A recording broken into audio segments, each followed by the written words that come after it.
Welcome back to another episode of Chef Sawyer Sunday. Ooh-wee! There is no argument that breakfast is the most important meal of the day, because when you wake up and you gotta get all that good in your tummy so you can go on and be a proficient, effective adult for the entire day, no other meal provides you that kind of benefit that breakfast does. Now, breakfast can vary so much depending on where in the world you are. So whether you're waking up this morning to a Colombian changua, or a Bulgarian banitza, or a Mexican chilaquiles, there's no wrong way to celebrate breakfast. But this is what I like. Let's get started. So an Eggs Benedict, for those of you who are unfamiliar, pretty much utilizes just these 4 ingredients. We have eggs, here's some Canadian bacon, very similar to ham, a good English muffin. I go with a Thomas English muffin. This stuff is good quality, fine for you to use at home, and butter. What you do is you cut open the English muffin, you toast it, you put the Canadian bacon on top, you put a poached egg on top of that, you put Hollandaise sauce on top of that, and then you garnish, and then you're done. All separately, these ingredients are very unassuming. Yeah, we have some eggs and some potatoes and an onion, but when you put it all together with the most perfect techniques, it comes out to be something truly delectable. I'm gonna hop right into it.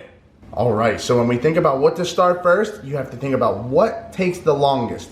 And when I'm making home fries, boiling a potato takes the longest. So I have here some Red Bliss potatoes. These are so good. These are gonna make the best home fries. You just leave the skin on. The skin is nice and thin and tasty. Our potatoes go into some cold water. We throw a lid on it, and now we put that on high heat to boil until the potatoes are fork tender. Next up, we need a small pot of water, and we're gonna put that on a gentle simmer because this is how we're gonna poach our eggs. While our potatoes are boiling, it's time to start working on our prep for our home fries. I have a sweet onion here. You can't ever go wrong with a sweet onion. And I'm just gonna get very thin strands from it that are looking like that.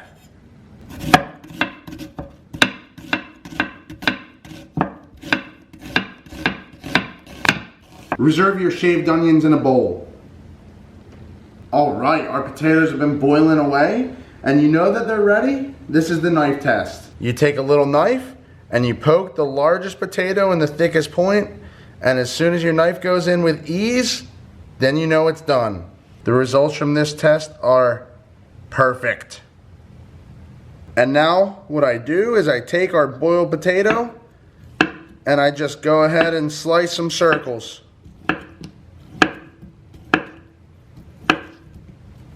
Now, the reason why we slice the potatoes into big circles is because this maximizes the surface area.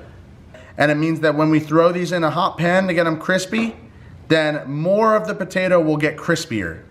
Take your sliced potatoes and throw them into the bowl where you have your thinly shaved onions. All right, here's our potato onion mixture, looking perfect. So we just season that with a little bit of neutral oil. I have a canola oil here, some salt, and you take a big old spoon and you give it a mixy until you have one good mixture here of onions and potatoes. So here's exactly how we achieve perfection in home fries form. I have a non-stick cast iron pan here, heating up on a medium heat. Just hit it with a little bit of oil. Take your onion and potato mixture and just lay it on thick.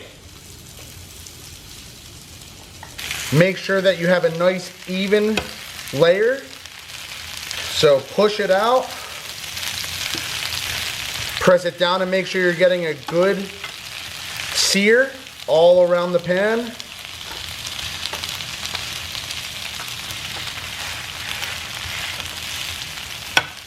So I've gone all the way around the pan. I've pressed down. I'm making sure that everything is in contact with the pan so we can develop that nice, crispy, crusty edge.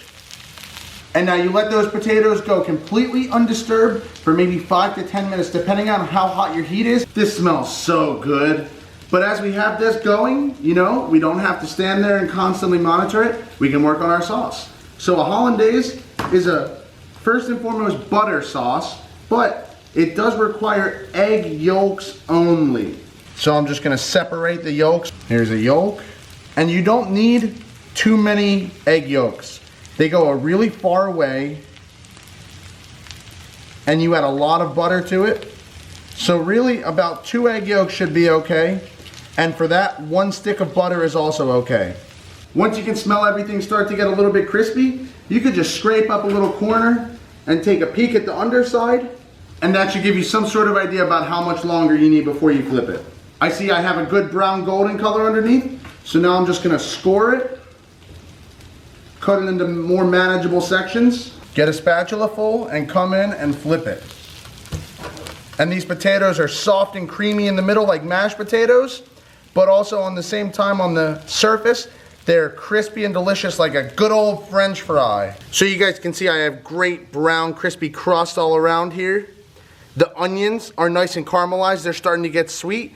The potatoes, a good combination of crunchy and soft. This is almost there. And all we have is some melted butter, a little tiny squeeze of lemon juice, and egg yolks, and that's it. So guys, butter is not 100% fat. It's not like oil. When you melt it, there's other things in here. So these white things floating on top are the milk solids, and underneath there's a little bit of water too.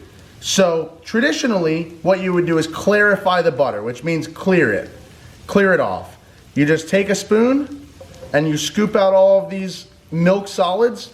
This traditionally does not go into a Hollandaise sauce. Hollandaise sauce is an emulsification, which means a permanent fusion of 2 unmixable substances, like oil and water. When you incorporate it slowly and you whisk in the tiny little particles bind together, you have Hollandaise. Hollandaise is the classic butter sauce, but there is so much technique behind this. You have to make sure you do things properly or the sauce is not gonna turn out good. It'll get overcooked and there'll be chunks in it, or it's gonna be undercooked, it'll break. There's many things that could go wrong with this sauce. How you start is you need a sauce pot full of simmering water, and you need to put your egg yolks in a separate bowl that can fit on top and create a double boiler effect. Now you need it on a low heat because if you cook your eggs too quickly, you're gonna have scrambled eggs in your sauce, and that's no good. You gotta throw it away. Normally Hollandaise needs hours and hours and hours of whisking unless you're like Iron Arm or something. So for that, we enlist the help of our electric tools. You have to beat your egg yolk until it's 3 times its original starting volume.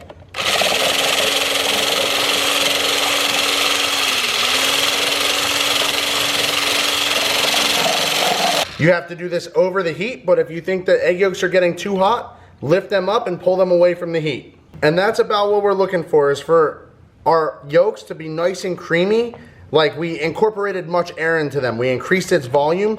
That's the start of the sauce. Do that over the heat. And now we add just a couple drops of lemon juice to help stabilize the egg yolk. And now it's time to start slowly streaming in your butter, just a couple drops at a time, while you incorporate the butter into your yolks.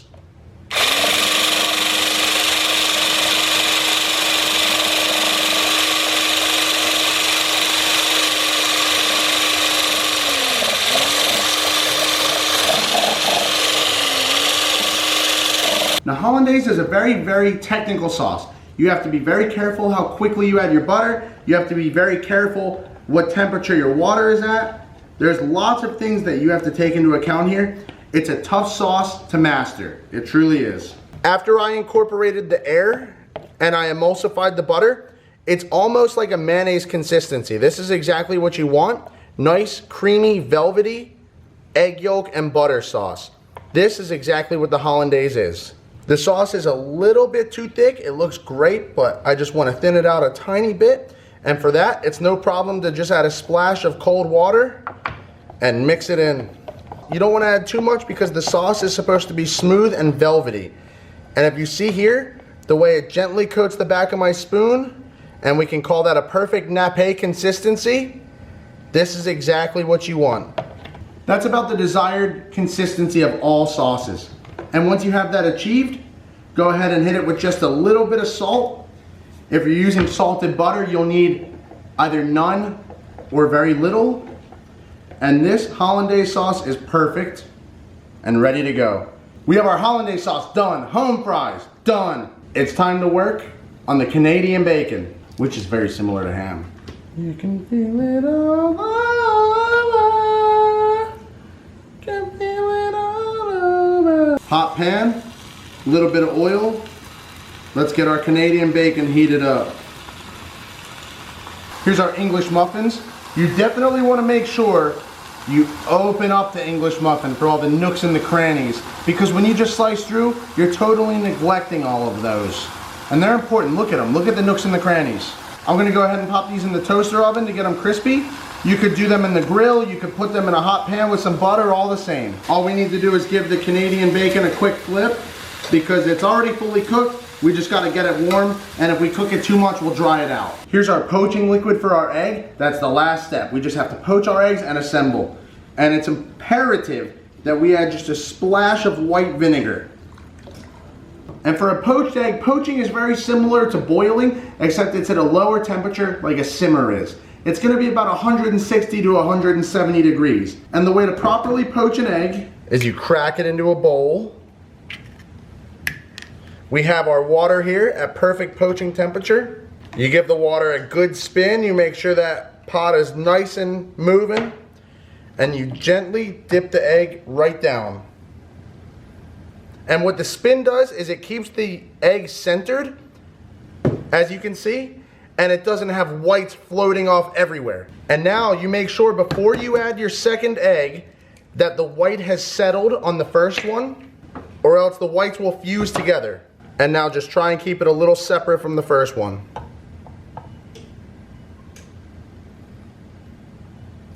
You need to have a paper towel lined plate ready, because you don't want to let these cook until they're hard.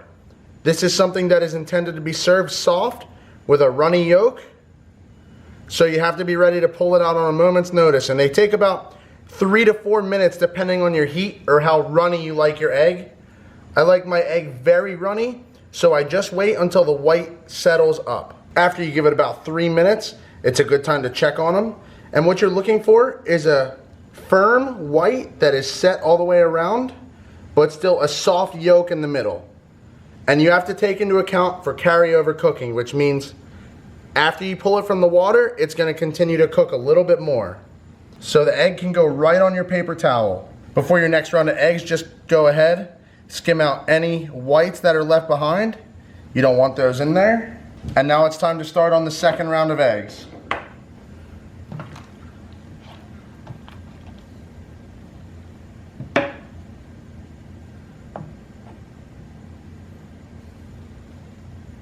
Just give the first one, give it a little bit of time for the white to set up so the next one doesn't stick to it and they don't form together.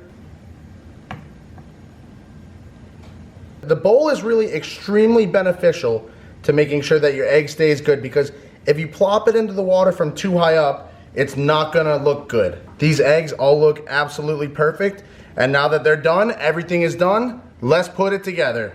We start out with a nice generous helping of our fresh home fries. You don't beat that. Crispy, crunchy, soft, satisfying, delicious, oniony. That looks good. Our toasted English muffin. Here's our Canadian bacon on top. We carefully pick up our poached eggs. You give it a nice, great, satisfying ladle of Hollandaise. If you ask me, there is no such thing as too much Hollandaise, because I love it all over my potatoes too. Gosh, does that look good. And we're almost done. We're just missing something. Here's my obligatory ploosh of curly parsley right in the middle to make it look like it's from a diner. And some people like to add just the slightest dash of some paprika just for a little color. If this doesn't look fantastic, I don't know what does. We have crispy, crunchy, doughy, satisfying, meaty, salty, crispy, creamy, eggy, delicious, buttery, smoky paprika. There's just everything you could ever need in here. And now it's time to check our yolks. And if we take a little knife and we just give a little slice and we take a little peek in there, that looks like it's done absolutely perfect to me. That yolk is still so creamy inside.